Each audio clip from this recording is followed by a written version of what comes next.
I'm Sylvester Jackson Carrara.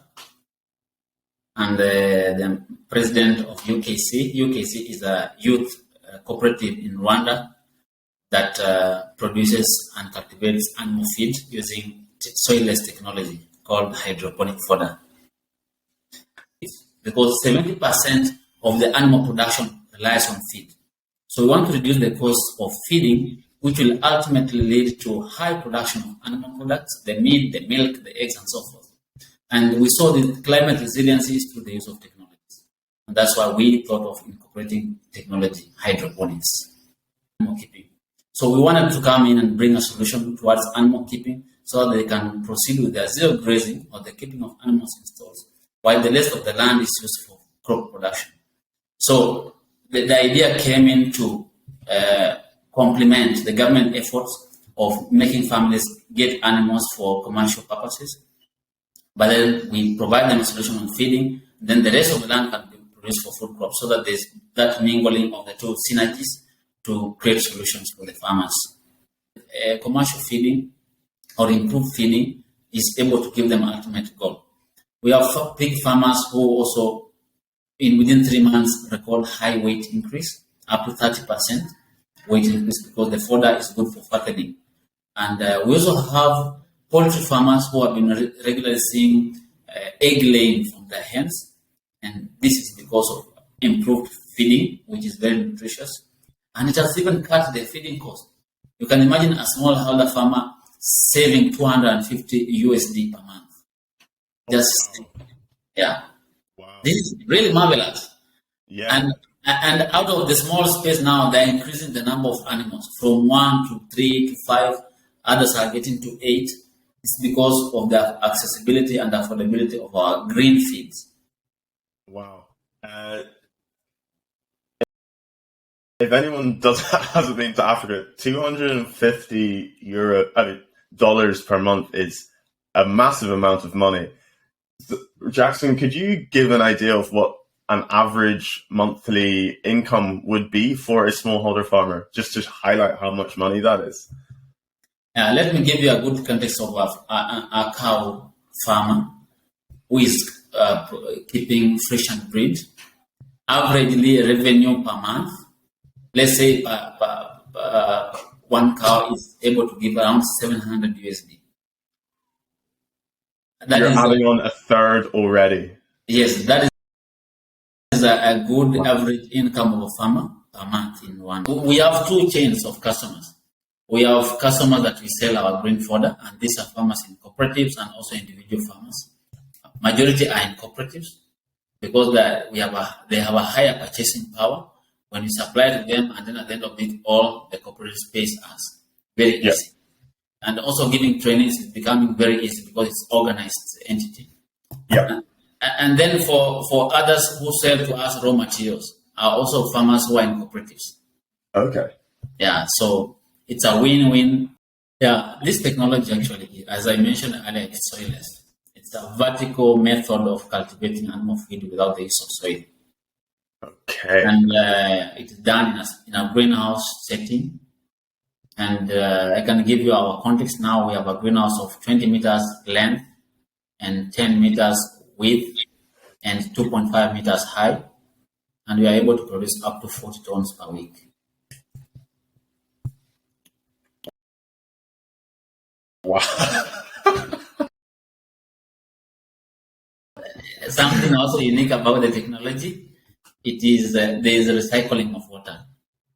Yeah, as of now, we are still using manual irrigation by use of the hose pipe. Had you seen hydroponics before in Rwanda, or did you find it online? How did you come about designing this solution? Yeah, actually, as we saw the problem persisting in the country because of lack of affordable feeds and also improved animal keeping policy by the government. The technology was not existing in Rwanda. I'm happy to say that we are the pioneers of the technology. One of our founding members was passing through the online internet and saw the technology existing in Kenya. And then we went ahead to have a field trip and observed. It made a partnership. And then we come and solicit resources and started. And they were linked in only one district, but now we're serving 7 districts. So you see, in a short time spell of that, 3 years, we are able to cover these districts. It was all through the internet. Wow. Can you say how many customers you've grown to over the 3 years? Yes. In our current database, we have around 564 farmers.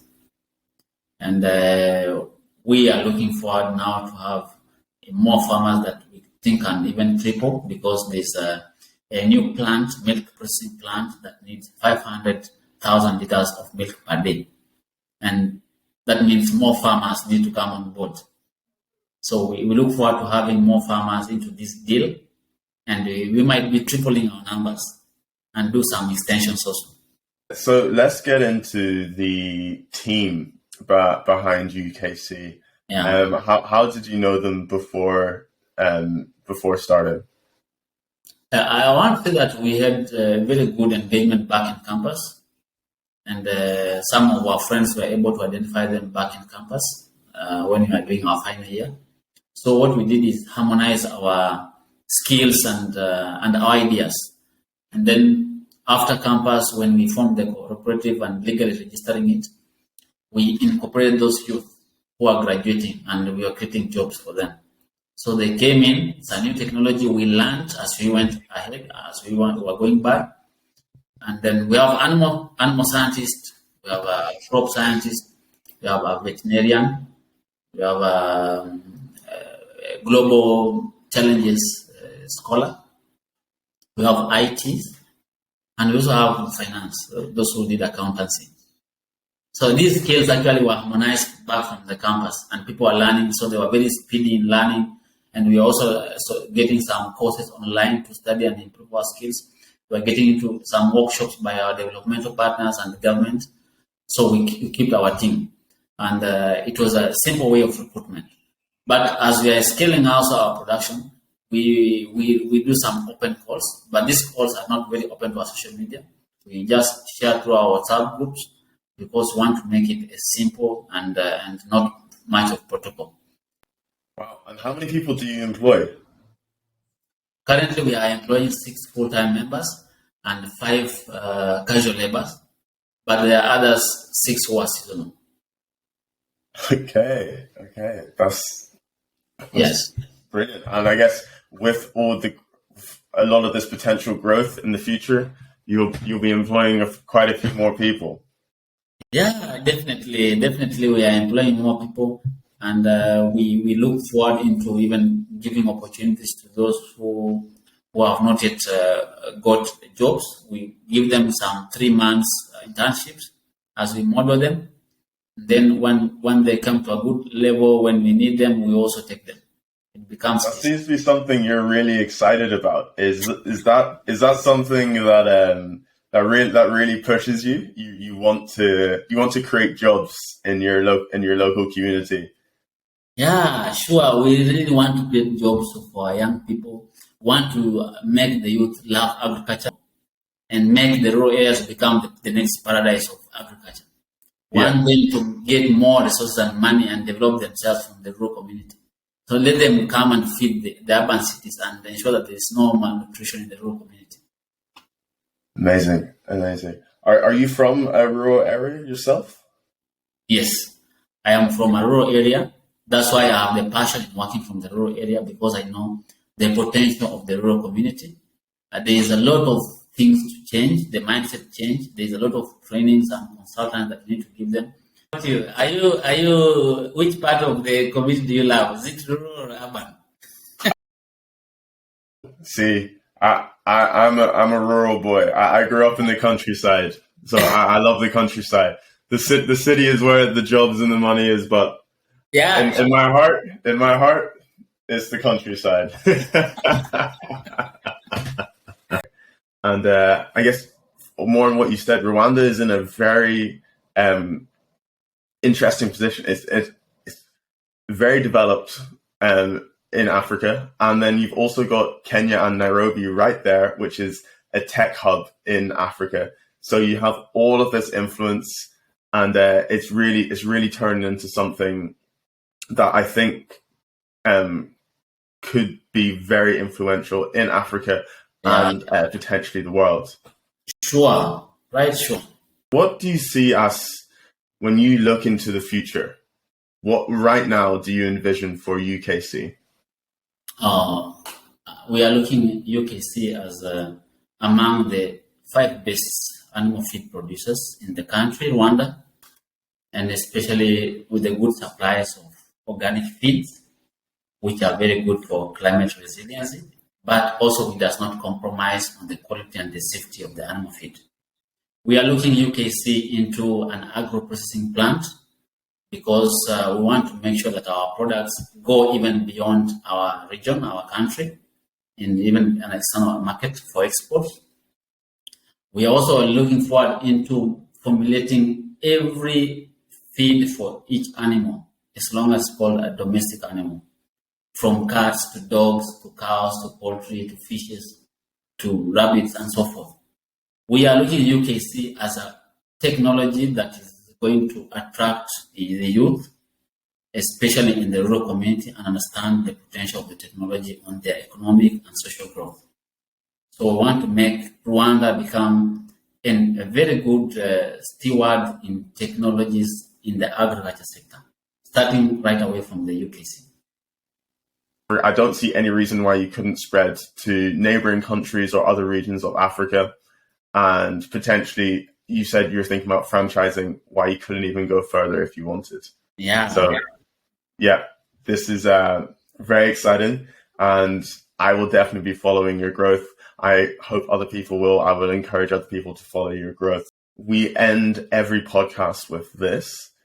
Are there any other founders or startups that you think are doing really great work that you want to highlight? Yes. I'm honored because there are young people in Rwanda who are also improving their ways of life and impacting the community. I want to mention youth engagement in agriculture network. It's called YEAN. It's YEAN. Okay. These are young people also who are doing horticulture, hydroponics horticulture, producing of vegetables and fruits for sale. I'm also recommending Carl Group, CARL. This is also young people who are producing bread and biscuits from sweet potatoes. Okay. Do they taste good? Yeah, they so tasty well. So very tasty. I also want to recommend Farmgenics. These are she did very well, and she's in aquaculture, and we're really proud of what she's doing.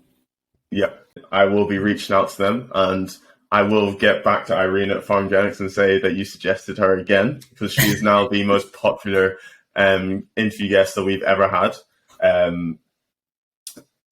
We'll see if she gets mentioned again. Other than me, I will obviously mention her again. And I will reach out to Jan and Carl Group. And thank you so much for joining us, Jackson. You have been great. You've given us great insight into what hydroponics can be used for, how you are using it in your specific market, and your dreams and visions for UKC, Rwanda, and Africa going forward into the future. So thank you so much, Jackson.